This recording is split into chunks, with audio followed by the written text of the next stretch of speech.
Bismillahirrahmanirrahim. Alhamdulillah. Assalatu salam ala Rasulillah. Sallallahu alayhi wa sallam. Welcome, our dear brothers and sisters who may show up in the future. And salam alaikum, my dear sister Amina. And on this talk about Africa, uh, this is going to be a little bit of a different type of format because of the significance of it. I may have to do it in two parts, but I'm going to cover some areas that are not talked about much, and the history of these particular individuals has been pushed into dust. And it's important, our brothers and sisters, Muslims, Christians, Hebrews, salam alaikum, my dear sister Abina, that we have a well-rounded history of all our brothers and sisters in America, because a lot of our history is still not even being discussed.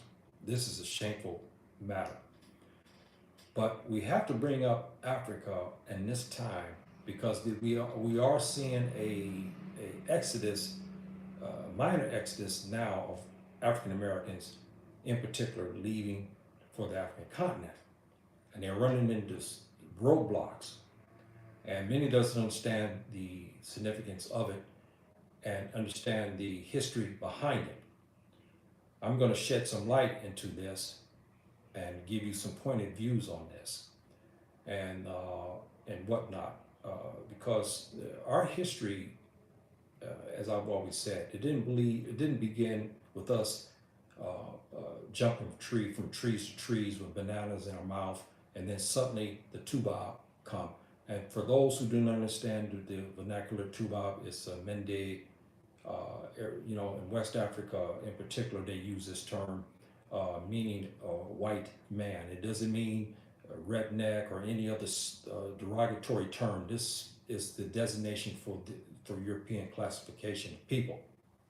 But it also can mean Black Americans too, or European black folks, because of their orientation, like Tubab orientation. Sometimes they're called Tubab. So I wanted to let that be known that that word would be used here. I'll use white man sometimes, but I'm on the African continent. I prefer to use African terms to describe people, incidents, and so forth and so on. Okay, we'll get started. The black man in this family in Africa, this is a troubled relationship with the African American in particular. And I know my brothers and sisters who are in Europe or Canada or West Indies saying, well, I don't understand why you kind of slighting us. I'm not slighting you out, my brothers and sisters that live in those areas. But I have to be honest here. The most influential of black folk outside of Africa rest inside the United States. We have to be honest that there's more money with them. They have more educational prowess. They have more technical prowess as a general rule, and they have more worldly claim and more worldly recognition, good and bad.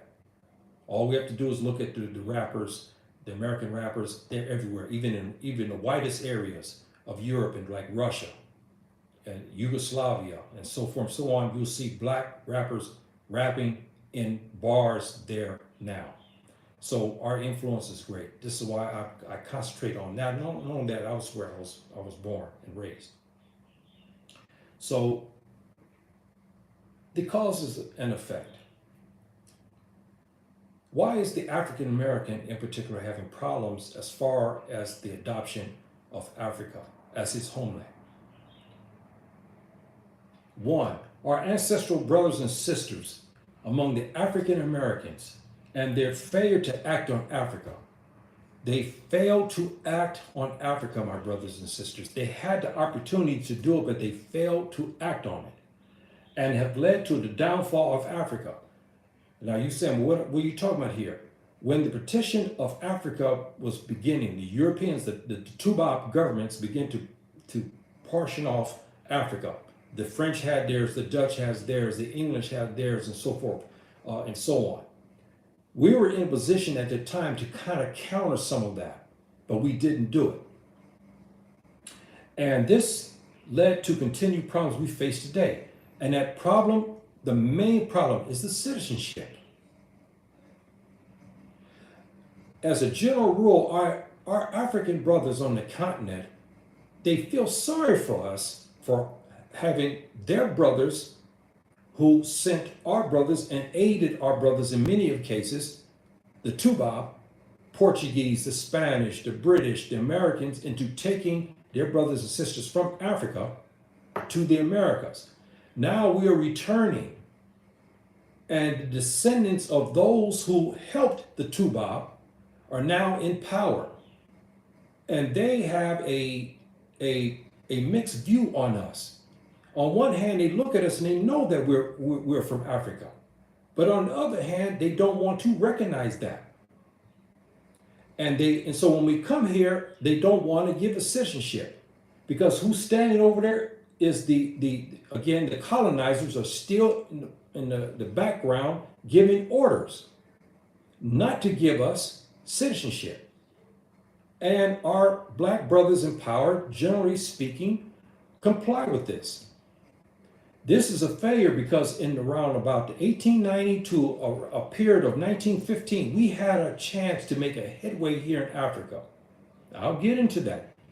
You probably didn't know that, but we did have the opportunity to make a headway here in Africa. Secondly, the failure to decolonize Africa in the late 1800s to the early 1900s has led to African failed states today.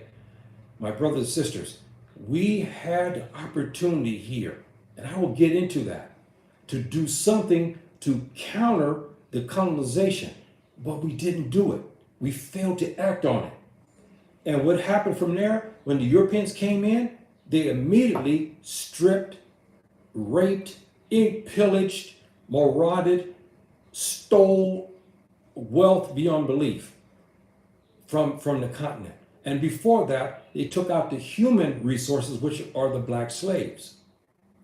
And so therefore, we had a portion of time where we were in some kind of position, and I will again get into that to explain that to you, that when the Europeans took over, we immediately became failed states because they stripped the continent of its wealth. And the leaders that we did have, they either killed them or they banished them from Africa, or they put them in islands and they died, or they put them in dungeons and they died. Some died horrible deaths. And when they finally left by the 1960s, Africa was a failed continent, period, failed. We had a number of resources, but we didn't know how to utilize it. We didn't know how to get the best market value for it. Corrupted individuals began to take power, and those individuals were backed by the Tubac governments. Some of our greatest heroes were alone in certain degrees, like Ezekiel, Kwame Nkrumah. We had Jomo Kenyatta. We had many different powerful African leaders, but generally speaking, they were alone. They did not have clout and backing. They didn't have the African Americans to back them as well, and they didn't have the other black folk in Europe. Slavery system and neo-slavery system in America and Canada and the West Indies and so forth. So they were occupied on their well-being, so they couldn't concentrate necessarily on Africa. This led to the failed state of Africa. And I'm going to say something to you as well. The mental health of the African American in particular lies and rests with Africa. Because it's been mired in the way it has been, since it's been colonized and neo-colonialism started up again, we have nothing but reports that has been shameful. Therefore, we have nothing to be proud of there in America, because the Tubac historians made sure that we had only the narrative of history that shows us a slave coming on slave ships. That has led to our mental health problems that we see today.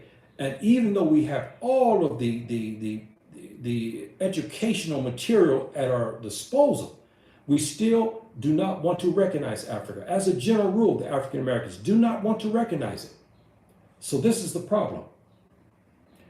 Since the African Americans arrived in failed African states, still controlled by the enemies of the black man, our presence, migration, and ultimate citizenship in the continent we love is tenuous.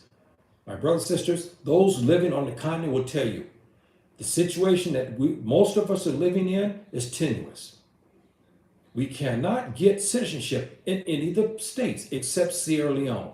Sierra Leone has given us the citizenship, but they are very selective in who they're giving it to.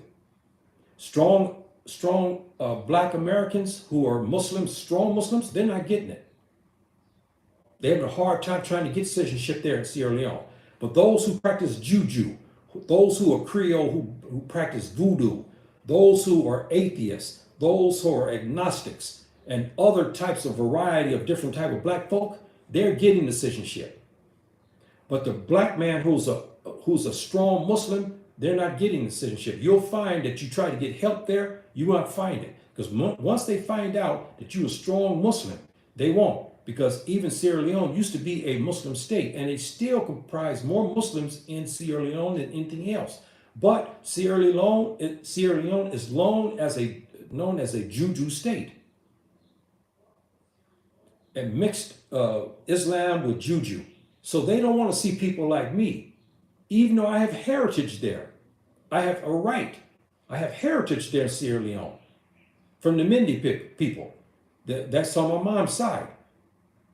But they would not even consider, because of my prowess, whatever, in Islam. They look at me and say, well, you're not Shia, you don't practice juju, you're not an atheist, you're not agnostic, so I can't get citizenship there.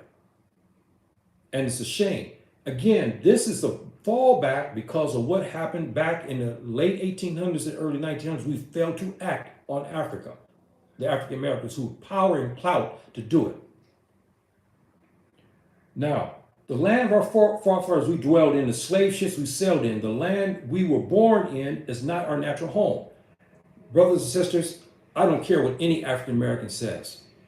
America is not your homeland. I don't care what about the McDonald's you eat over there. I don't care about if you come from Compton, or you come from Long Beach, or you come from Dallas, Texas. It's not your natural home. It is not. It's the home of our brothers, the American. That's their home. We were brought there in chains, and we have de facto citizenship even today. It's not our homeland. Evident of that is how we are treated. Secondly, the food that we eat in the land, it doesn't agree with us. You heard me say this, and the statistics back my play. We still have a lot of ailments from the food. Here we are, going towards 500 years. We still haven't been able to digest the food correctly.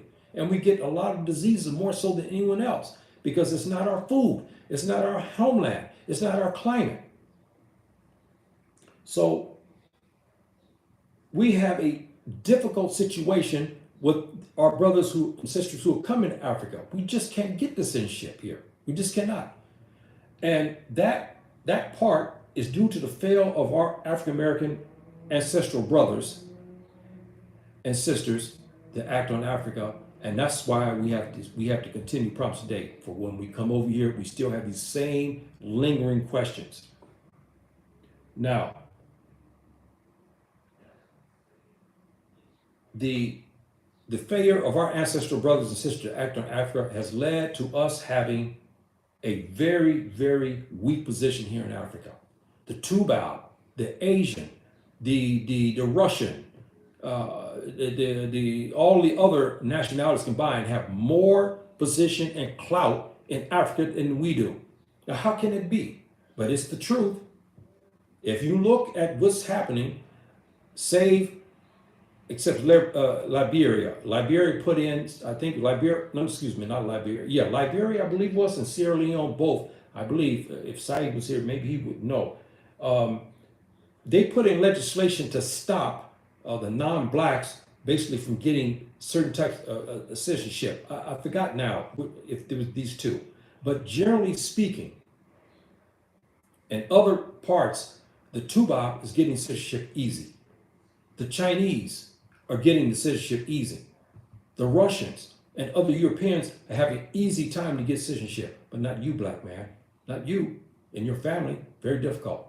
And Ghana, everybody talks about Ghana. Ghana is starting to have a lot of problems now with African Americans. Some of it is generated by African Americans, but a majority of it is generated by the Ghanaian brothers and sisters themselves. We've had land swindles. We've had things happen where brothers put in a lot of money where they were assured they would have land from a chief of from a ethnic group or village, and then suddenly the Tubac come and make a better offer after they had a handshake with their black brother, the chief. The chief reneges on it. This is the things that's coming out of Ghana now. And then Ghana finally, after about 3 years or 4 years ago, gave elderly Americans citizenship after they've been waiting 15, 20, some 25 years to get it. They only gave it to them. And we still have a whole host of younger African Americans who have invested heavily into the country. They can't get citizenship. Now, you see what I'm talking about, my brothers and sisters. We have to be honest about these issues here in Africa. But with that said, my brothers and sisters, it's still a better choice for you in Oklahoma or in Mississippi or someplace like this. You still have a better off livelihood if you did come to Africa. Even though the citizenship question will be settled in time, it will be settled. But right now, we still have that problem. But you have to look at it on the other side, my brothers and sisters. Our African leaders, they may not be giving us the citizenship, but they're not throwing us back on slave ships either. Even though the Tubac wants our African leaders to get us and round us up like they did, in 1600s and 1700s and 1800s, round us up, put us back on slave ships, which we call airplanes today, and ship us back to the United States. This is what they want. They don't want us here. But our African brothers, to their credit in this regard, they said, no, we ain't throwing our brothers back. We did this, 200 years ago, 300 years ago. We're not going to do this again. See, so we do have some bright spots. And it's better, my brothers and sisters, to dwell in the land of the black man, in your natural home, than to dwell there in the United States where you can't get jobs, where you live more or less than tenuous. Your life is your health is at stake. You can be shot and killed. You can't get loans. You have inferior health plans, and you're discriminated against in the hospitals. It's better for you to come to Africa where that won't happen. And let me give you a story on this. This is not off subject. And I had a prior marriage, and what happened was I had surgery, and I remember I did not like what happened to me, and I had ailments. I mean, this tuba really jacked me up, and I had a ticket at that time to go find my ancestors in Ghana. I came to Ghana, and let me tell you what happened.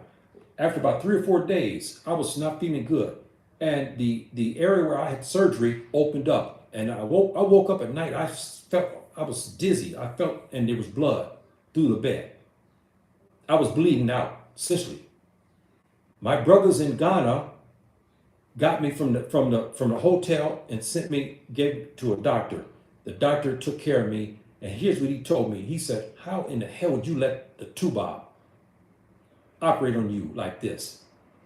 He said, "You should have came here first to have operation. We could have done this real quickly. You had no problem." He did. He cleaned it out. I was in the hospital for 2 weeks. My stay in Ghana, I missed 2 weeks basically sightseeing and doing everything, looking for my ancestors because I was in the hospital. And when I came back to California, I tried to sue the bastard who did this to me, but they got him, and I think they released him. And that was a settlement. I said, okay, and I move on from that. I just want to make a point to say how our lives in the United States is tenuous, my brothers and sisters. I mean, at any time. Here is a simple surgery, and I damn near died from it. And it wasn't, and when I got on the airplane, I wasn't feeling good. And it was a long ride to Ghana. And I went into Europe first, and I was not feeling good. I got into Nigeria, I wasn't feeling good. When I came to Accra, I was not feeling well. And then 2 days later, like I said, I woke up, I was literally in a pool of blood. But Subhanahu wa ta'ala saw fit for me at this time to have life again. And I was saved by a brilliant African doctor who I stayed friends with. And I can't give him my thanks enough for what he did to me. When I told the doctors there at the Kaiser, there in California where I was at, that what happened, I said, look, I wasn't feeling good. I was having fevers and so forth. They didn't want to do anything. The other two, Bob, he said, no, there's nothing we can do. That's what he told me. But I had a ticket to leave. I couldn't cancel the ticket. That's okay. Maybe I'll be okay. So I'm making a point, my brothers and sisters, to show you that even in the healthcare field, we're discriminated against. And we know this, and it's been written reports, even the Congress, the GAO, all have said the same thing. The black man who has a certain ailment most likely will have more ailments behind it and have less care than the Tubac. This is why Africa is a more promising land for us today than it is there in the United States. Not for all of us. Now, adding to the mix of this is our failures, African Americans. We have lack of history and understanding what is Africa. Salam alaikum, my dear brother Saeed. What is Africa? Many of our African American brothers and sisters, especially young, they don't understand what Africa is. They'll tell you lion. They'll tell you some other type of thing, or they'll say slavery, or they'll say some hot climate. They'll tell you things like this, but they don't understand too much. And even my generation, they don't understand that. And many of my generation don't have nothing to do with Africa, period. To them, it's a history that they don't want to have. So this is one of the problems why we have a problem, because Subhanahu wa ta'ala sees us. He says, okay, you have a homeland here that I call the Queen of Heaven.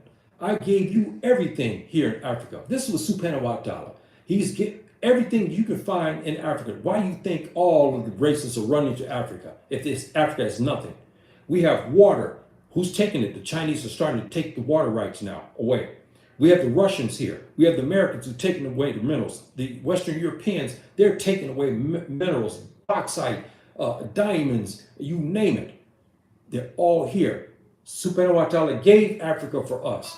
And yet we wash our hands of it. And this is the true fact. This is why we have our problems in the United States. When we fail to acknowledge who we are, Subhanahu wa ta'ala says, look, you are lost people. Until you begin to help yourself, I'm not going to help you. And this is true.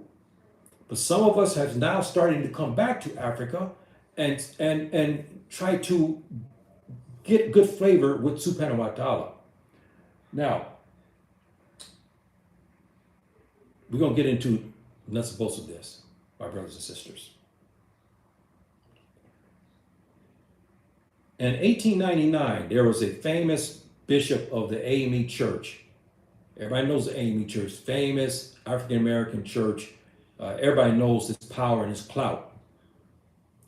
He wrote a book that was interesting, and you can get it online.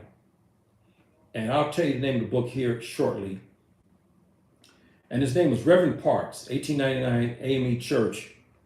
And he advocated that Africa's fate would be determined in the 20th century, which is true. He said that Africa will either prosper or it will fail, but we will know this in the 20th century. He said it would be either free or not free. And we know today it's not free. We know that. He said, how could the black man rid the continent of the Tubac governments not petition Africa? He was questioning, how can we rid the Tubac? How we can get him and his governments out of Africa? Because they petitioned it, and they're stealing the wealth, they're ravishing the land, even the women. We know that. So he was trying to figure out, how can we stop that?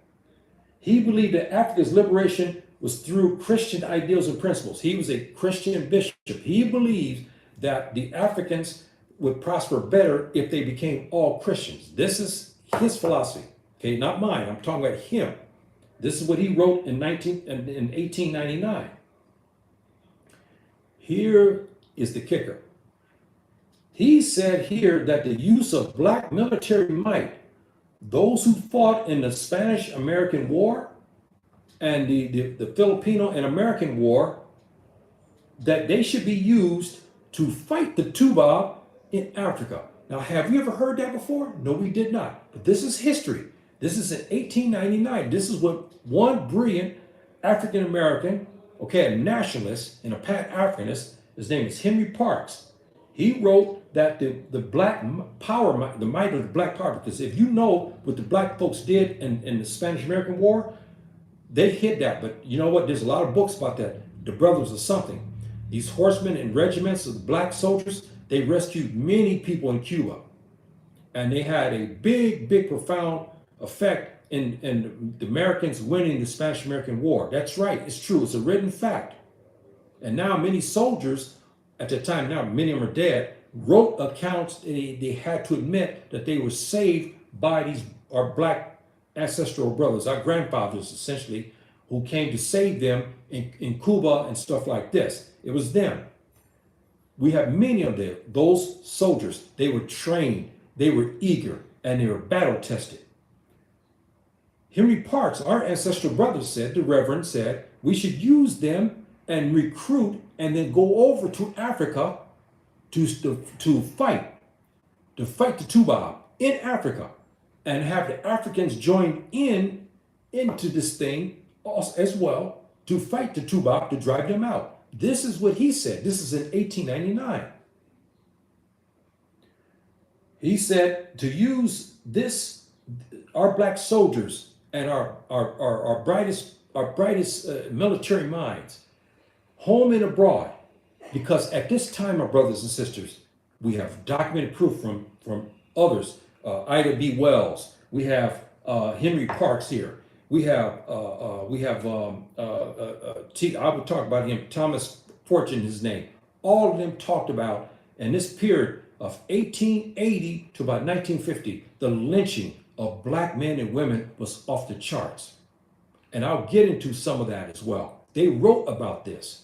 This is why they were advocating for black folk to leave America and black folk military to go to start the fight, but not inside the United States, but outside the United States and into Africa to fight the Tubab, to carve out Africa as their own.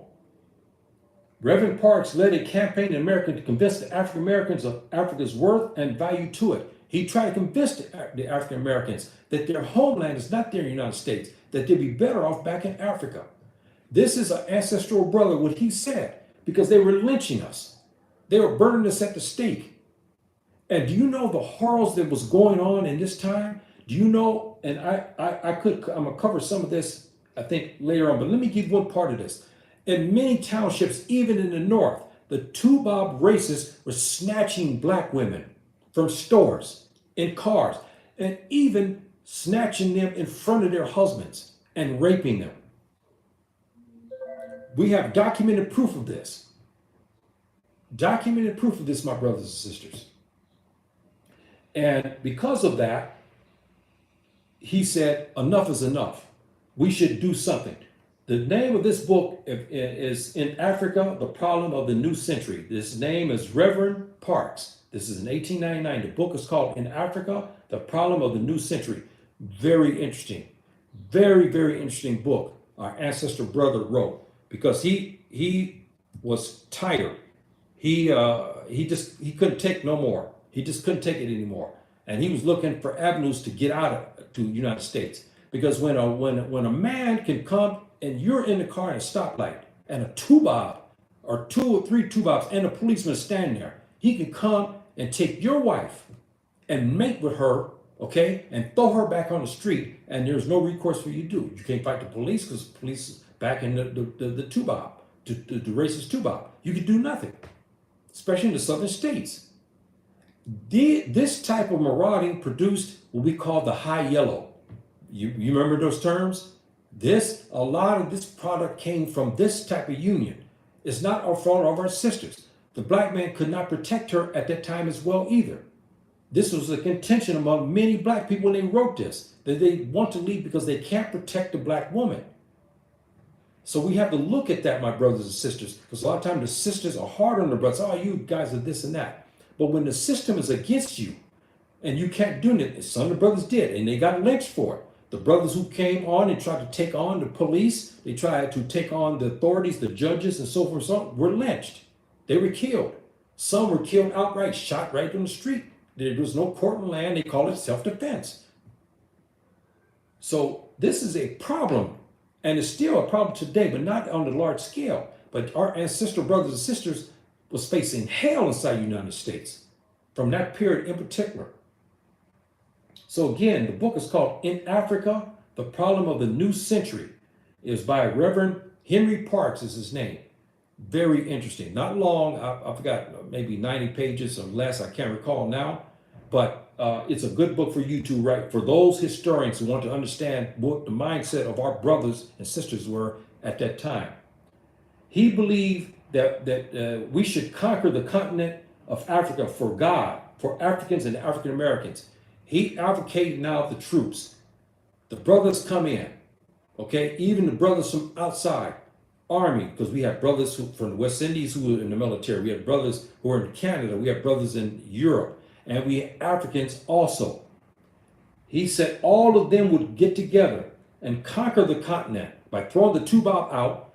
And we would do it for God, and we'd do it for the Africans and the African Americans. This is what Reverend Parks advocated, my brothers and sisters. This is very interesting. Now, I will stop here a little bit to add this. This may be rich, too rich for some, my black brothers and sisters, because I understand you there in the United States. And many of you may not want to hear this because you don't have nothing to do with Africa. That's fine. I'm not advocating anything for you. I'm not trying to say that what you think and what you believe is wrong, or you want to stay there in Mobile, Alabama. You don't have nothing to do with Africa. That is your prerogative. I'm not trying to question that, my brothers and sisters. All I'm doing is giving you a historical fact for you to check out, to give you a well-rounded history. Instead of you only knowing about history from slavery, you'll know that you had ancestral brothers who were rough and sisters too who were rough. They talked good talk and they try to back up their play.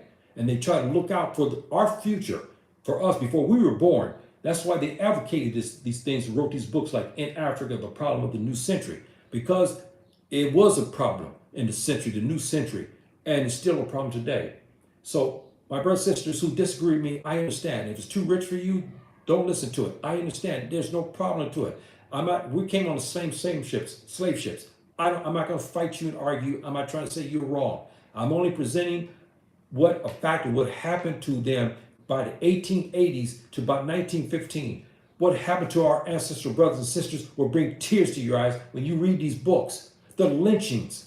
They were even lynching our sisters. Can you believe that? They would rape them and then string them up on a tree. They don't talk about that in the history in the universities. They don't talk about this in the schools and our children. They don't know about these kind of history. And the Tubab, he goes all over the place and makes lies on us saying we came to the United States. We came to the United States on our free will. We got on boats and we came there to be servants for them. This is the lie they told, because why? They suppress these books like this when it's a lie. Even here in Africa, I know this in Morocco, many Tubab, those who are running these government programs for the UN, they're liars, they're bastards. And they sit there and say, oh, when my brothers, the Afro Arabs, try to understand what's going on between the black and white, you hear them tell, they talk about slavery. It didn't happen. There was no slavery. They came there on their free will. I know this for a fact because there's something that happened to me, and I know one of these Tubab who did this and told this lie. This is what I'm saying. I'm talking hard and rough, my brothers and sisters, because I'm a Muslim and I'm an African. I must talk the truth because my young generation, some may see this in later years when I'm dead and gone, but that's okay because we have brothers like this who kept talking every year to make sure our brothers and sisters are enlightened to the fact of what happened to us. You say, why we have the mental health problems? This is why.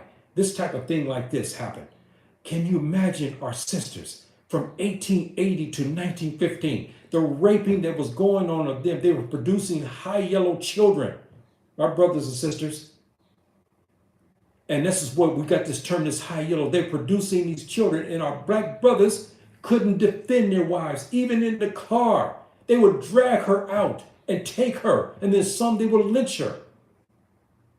So I don't want to hear something from our brothers who are basically house Negroes and down the river Negroes talking about, well, we don't need to know about this history. Well, that's why you have this malaise, why you hate to be black, and why you don't consider yourself an African, because you want to be at the now of this. I'm talking the truth. I'm telling you what's happening here. We have ancestral brothers who taught the same thing. Some died for it. And they may even kill me eventually in time because they're trying to do it even today. They're still trying to do it. But at least I'm a Muslim. I'm doing it fi sabi Allah Ta'ala. I'm giving this to my brothers and sisters in the United States so you can go back and look at this and look at it for what it is and to heal. Because this is what this is about. So if you understand your past, you can heal for the future. When you don't understand your past, you be confused. Now, Reverend Parks believed that the missionaries and black soldiers should work hand in hand in the retaking of Africa and removing and driving out the Tubab invaders. This is what he said. They work hand in the missionaries, Christian missionaries, and the black soldiers work hand in hand to drive the Tubab out. Now, some of our African brothers and sisters and African Americans say, man, you know what, man, this is too rich for me. You know, I don't like this. Hey, fine and dandy. That's okay. Because you have to look at this for what it is. Tubab invaders, they invaded Africa. And what they have done, they killed and they robbed and they enslaved, and they still today are taking the resources out of Africa, and they prevent you, black man, from getting citizenship here in Africa. So it is pertinent. It is pertinent. Now, he held the position that the African American holds a unique position that he lived and learned under the Tubab institutions. Remember, I was talking about this. He was smart. He realized that we have many learned black men and women, and especially the military prowess. How many thousands and thousands of soldiers went through the system? We have lawyers, we have bankers, we have all this who learned the Tubab system, okay? They could come to Africa to retake it, to retake Africa. This selected group of people, these people here, the bankers, the educators, the artisans, the architects, the military geniuses and so forth that we possess. And we had hardened brothers in those days too, believe it or not. We had ancestral brothers. You know, I know a story that my dad told me about, and in some ways it's kind of funny. Dad was talking to me about, he said some of these brothers that came out of Alabama, he said they were cold, black, and colored because he was in World War II.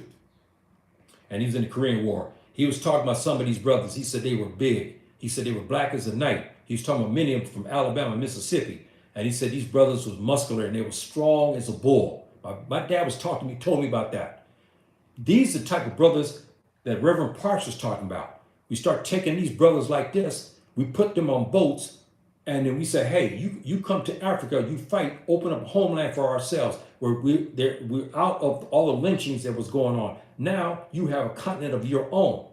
This is what Reverend Parks was talking about. And so, our brothers and sisters, you see where I'm getting at. We're having access today for Africa, but we had a genesis of this. We had brothers like Reverend Parks and Thomas Fortune. We had brothers like and sisters like Ida B. Wells, who advocated the empowerment of Africa. We had these kind of people. They weren't stepping fetches. They weren't kissing the boots of the enemy. They did it in a time where they could be killed. And they still taught and wrote books to back up their play. We have to take our homage off to our ancestral brothers and sisters who did this, to give us this history. You should understand that history, my brothers and sisters. Let no one take that from you.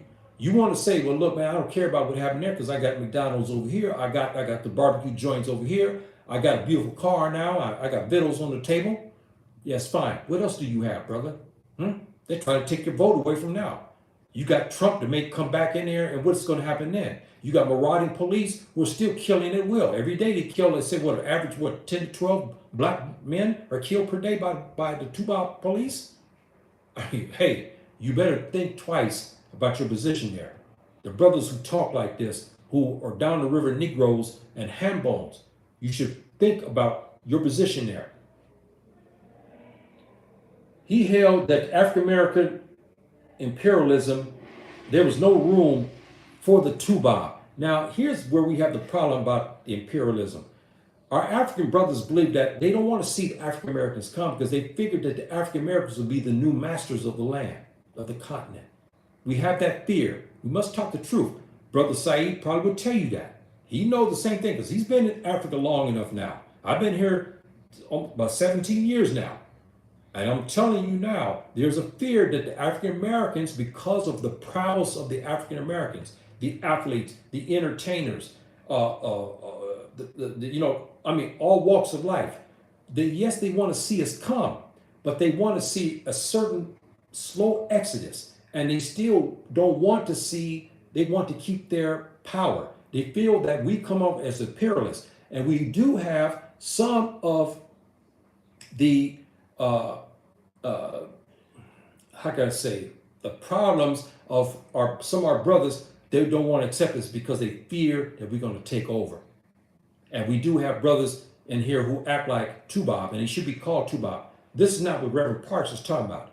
He was talking about coming into Africa, freeing it, Africans and African Americans alike, soldiers and so forth, and freeing Africa, not to be new colonizers to mistreat Africans. Now, we have the Liberia model. We don't want to get into that because what happened in Liberia, which they still have the same problems today of the freed African slaves, the Tubob, in his wickedness, did a number of causing a problem there.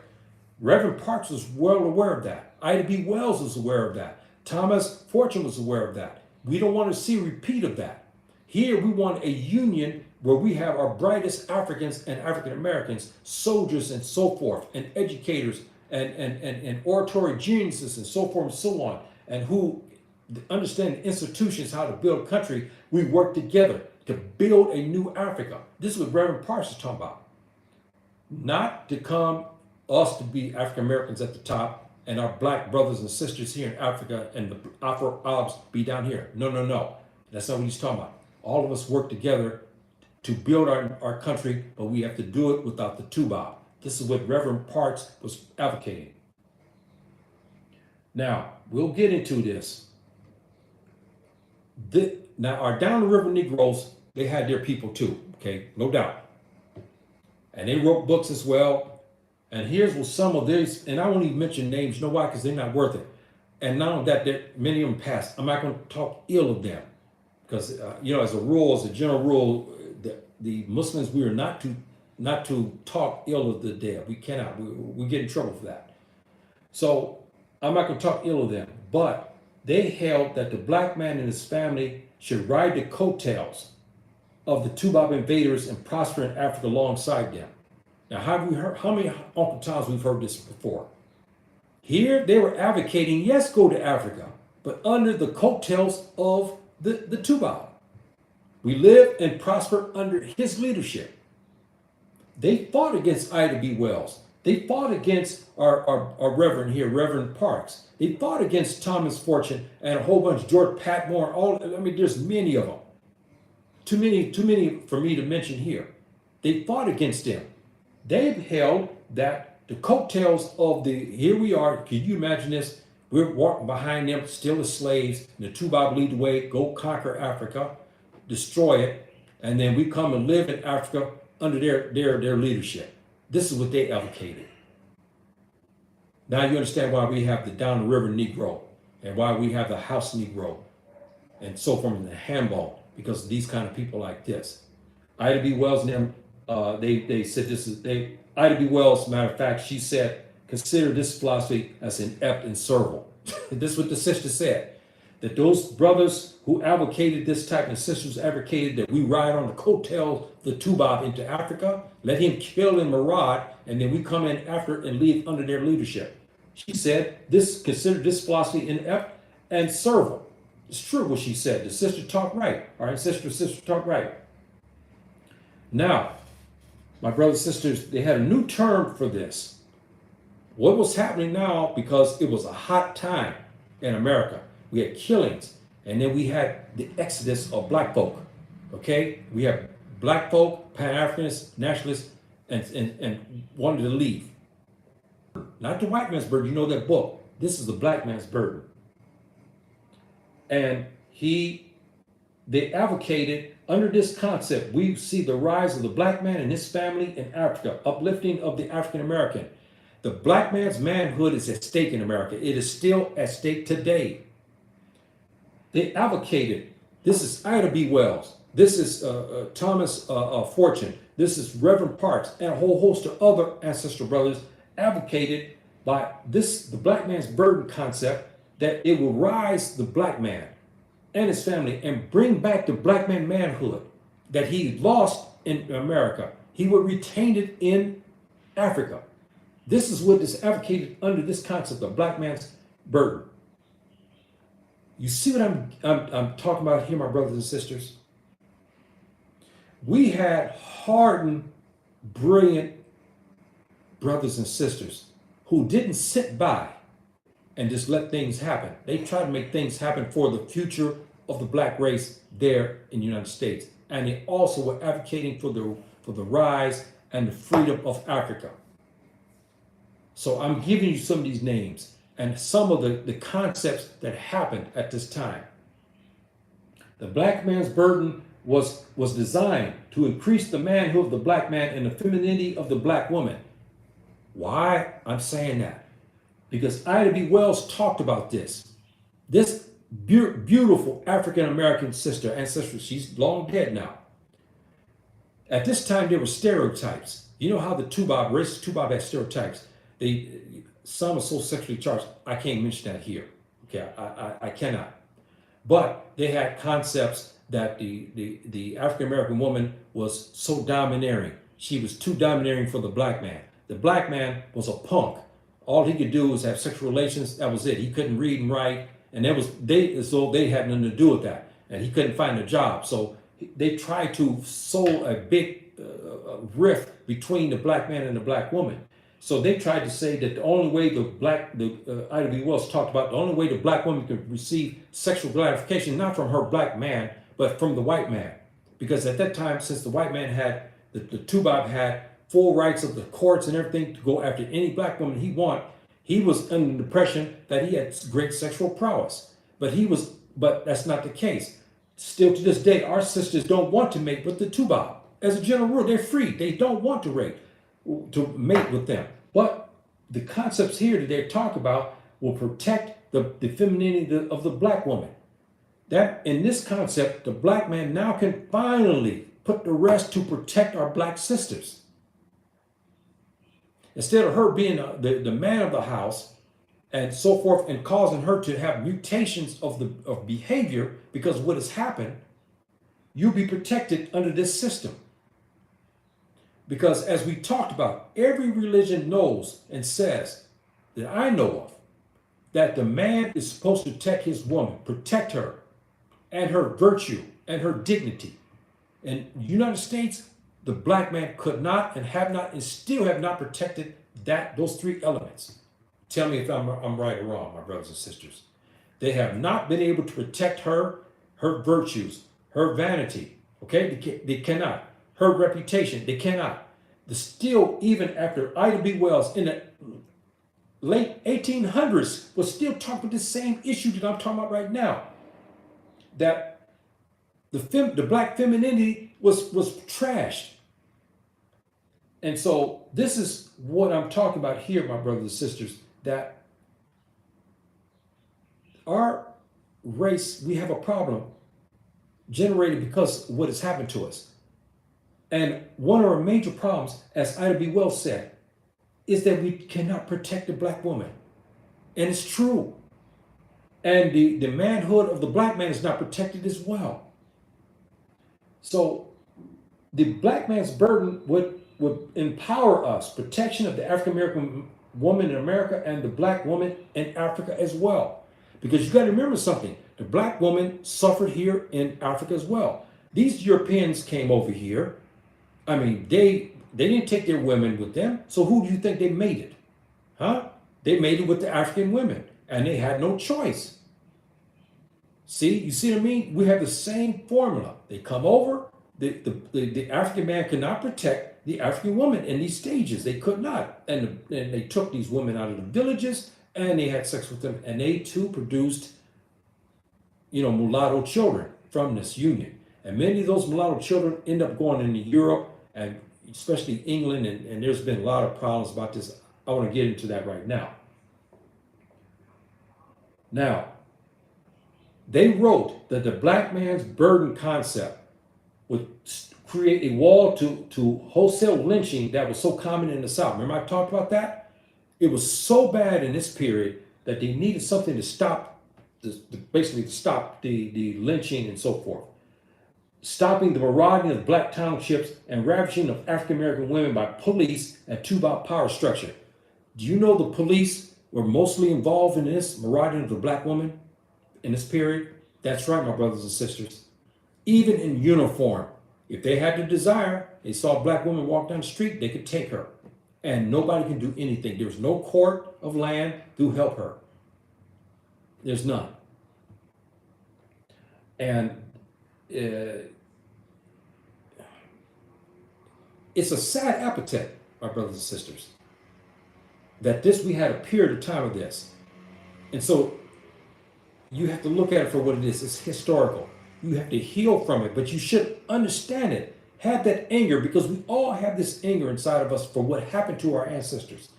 Now you know it, you understand it, and now you can release it because you know the history behind it. We still have brothers and sisters who do not know, and they have a pent up anger because they know something, but they don't know the history. They didn't pick up a book to read, or they don't know about Ida B. Wells or any of the other black heroes.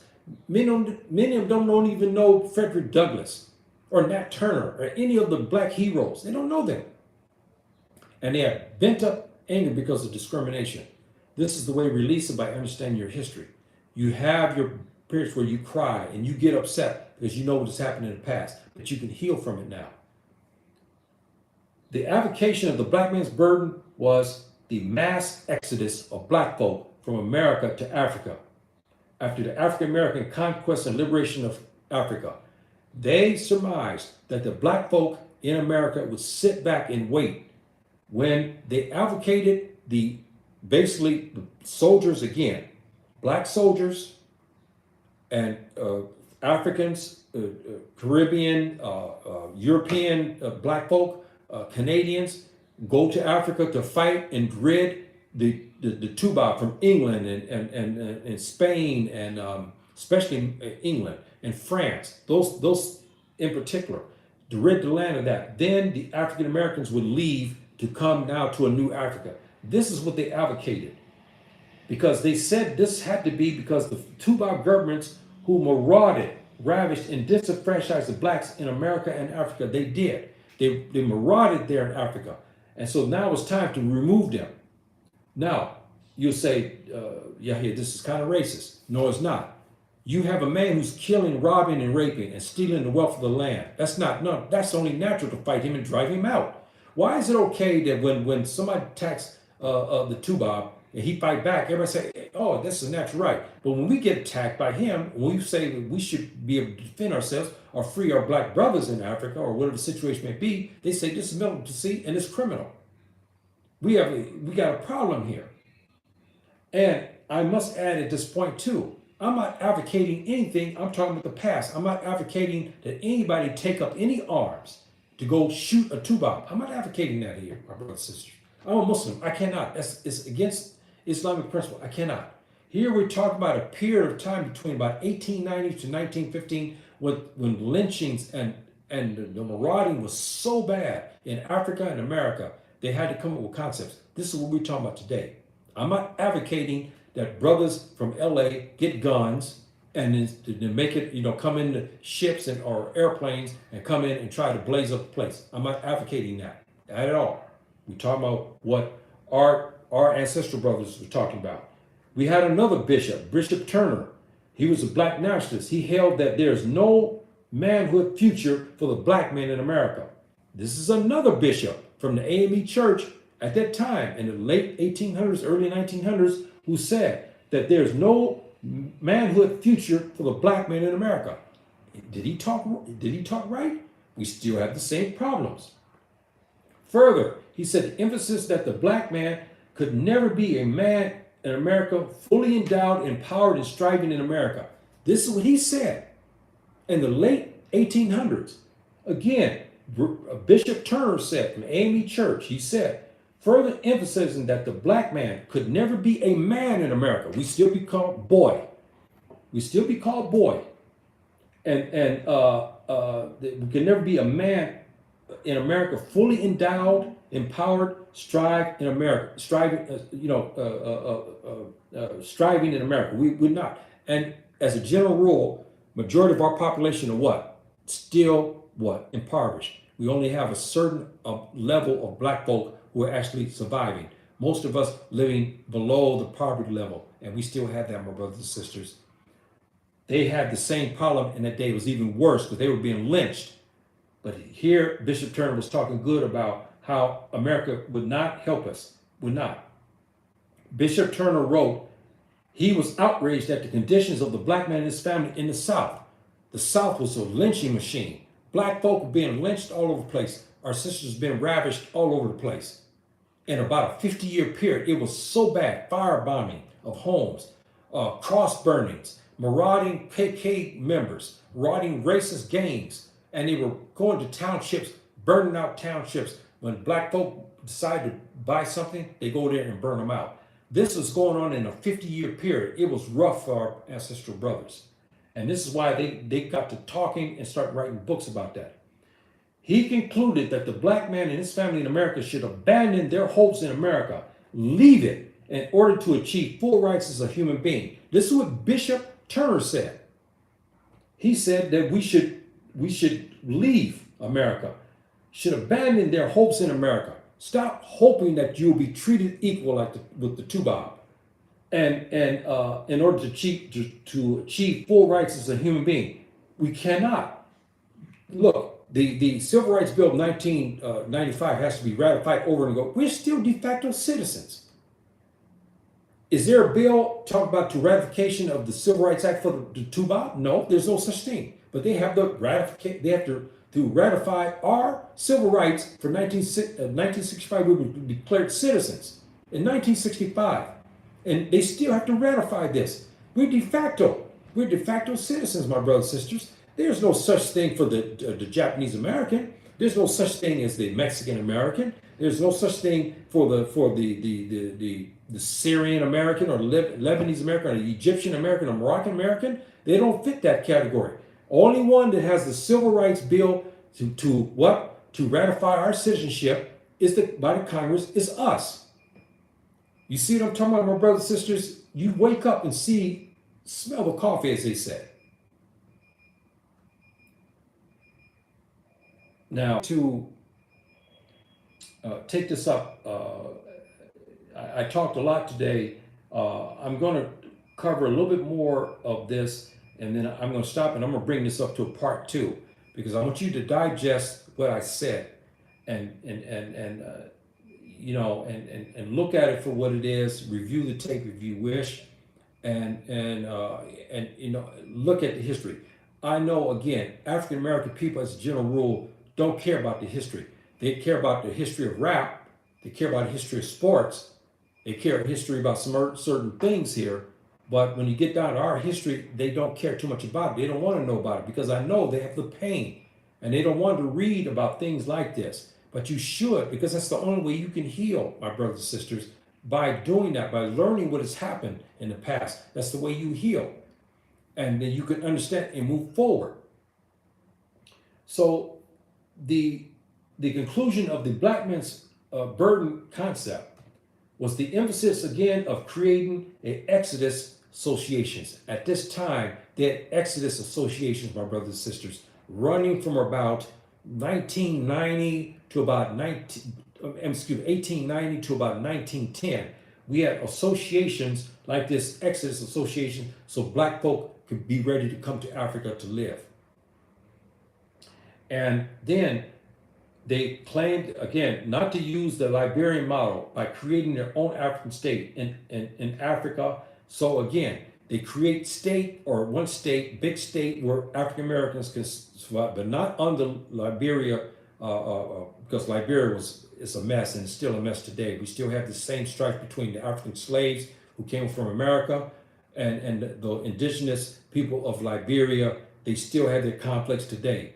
And who's in the mix in that? Because of Tupac, what he done, he empowered the African American slaves, and then he basically, put down the brothers and sisters who were native in that area. And we still have this conflict today in Liberia. They didn't want this. They want a union of black folk, African Americans together to form that state and work together to form it. And then they themselves vote on who would be, the governors and the mayors and who would be the president and so forth and so on of the land. This is what they were advocating. So the last part of this, and I'm going to close at this point right now, my brothers and sisters, and then I'll pick this up at another day here shortly, inshallah. The last point of the black man's burden, he said the mass exodus would field black folk from America infrastructure. The emphasis of farmers, soldiers, just to name a few. So the black man's burden would push this concept of those I just aforementioned here and move them over to Africa to help to build. We're starting to see that kind of now. Like in Ghana, we see this. We see brothers, that one brother built the first big mall there, and we have other brothers who've been ingenious. They built other little small mini malls and so on and so on. So we have that capability. Even in those days, we had a capability. So this is the black man's concept, Burton's concept that was running among our people at that time, again, in this period of turmoil in the late 1800s and the early 1900s. So in a nutshell, my brothers and sisters, what's going on here? In a nutshell, my brothers and sisters, the black man and his family had it rough in this period of time. I'm talking about this today. That's why I said it may be rich for some African Americans.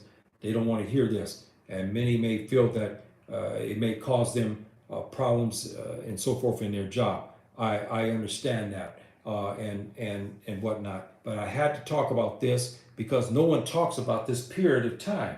We sugarcoat this.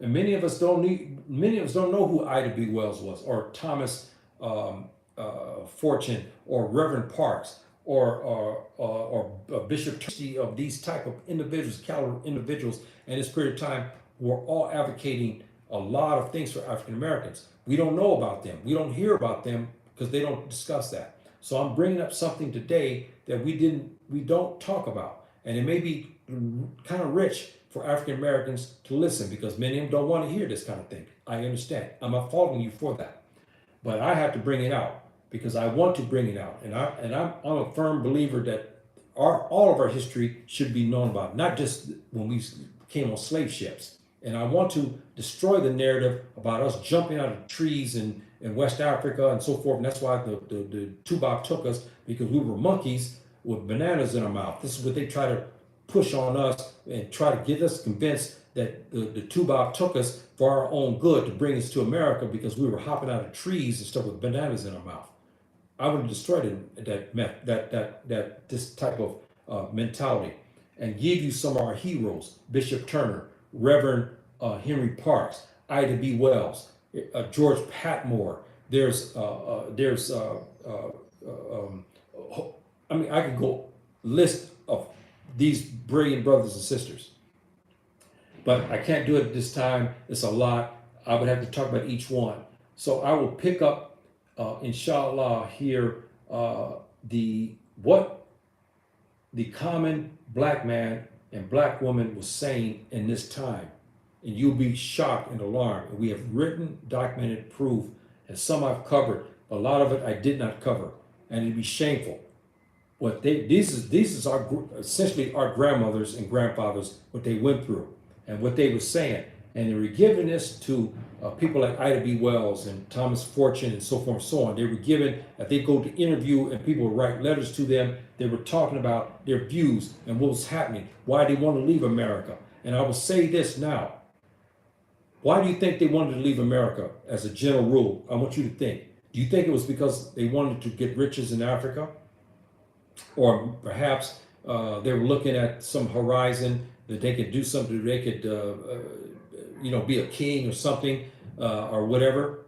No, you know the number one thing that all these talked about, that the complaints, can you believe this? The number one complaint was the sexual marauding of Tubab men against our women. Can you believe this, my brothers and sisters? That's right. This was the number one complaint. They wanted to move out because they could not protect the sister. So yes, we take a bad rap for being deadbeats and so forth. And a lot of it's not our fault. But we did have those who admit to this, that they could not protect our sister in America. They admitted that. And they said it's time to leave. Again, this is in the late 1800s and the early 1900s. And they said that the Tuba marauding of black women was one of the propelling factors for them to leave the United States, because they could not protect their wives and their daughters. This is our ancestor brothers said this, and many of our sisters have said this, the same thing. Ida B. Wells said the same thing. That's how bad it was at that time, our brothers and sisters, for our grandmothers and grandfathers at that era. It had to be something. I don't know how they endured that, but they did. But many of them lost their lives behind this. So thank you for showing up, my brothers and sisters, my dear sister Amina, and my brother here, Saeed, and those in the future, and my sister here, Abina. And, this, again, is a historical concept, and I wanted to give a round history of our people and what happened to them and so forth and so on, and to give you light on how it was in their eyes at this time, and hoping, our brothers and sisters, that you got something out of this today. And those African Americans who perhaps may be offended by this talk, please look at it for what it is. We're not talking about you doing this today. We're talking about the issues at this time as well in the late 1800s and 1900s. You should know about that. This is what we're talking about. Don't get it mixed up by saying, well, Sheikh Yahya, he's a terrorist and a Muslim. He's talking about we should go pick up our guns and do this and that. I didn't advocate that. As a Muslim, we cannot. Anyone knows my talks, what I know what Islam and what the Sharia says, I'm not going to violate that. And I'm not advocating that. But our brothers and sisters, they had no recourse. What can they do? They were being raped. Their sisters, their mothers, their daughters, their wives are being raped. They've been pillaged. They've been burnt out. What do they had to think of something to do. They had to find some place to live. You see, you understand? So this is why this stuff came out. Why we had these books like this. Why we had this book, in Africa. And I would probably list in Africa. Okay, brothers and sisters, you guys can get this book if you can. You have to dig it up. I think that one organization, you got to pay about $34 to get it. Reverend Parks, Henry Parks' book, In Africa, The Problem of the New Century. This will lead you to the other books. There's another book by Michelle, I can't think Michelle, I forgot the name now, but there's a few of these books that came out in that period, talk about the issues that plagued the African American and why we should go to Africa and liberate it and live there. So, my brothers and sisters, I will leave you with that. And I'm hoping, again, that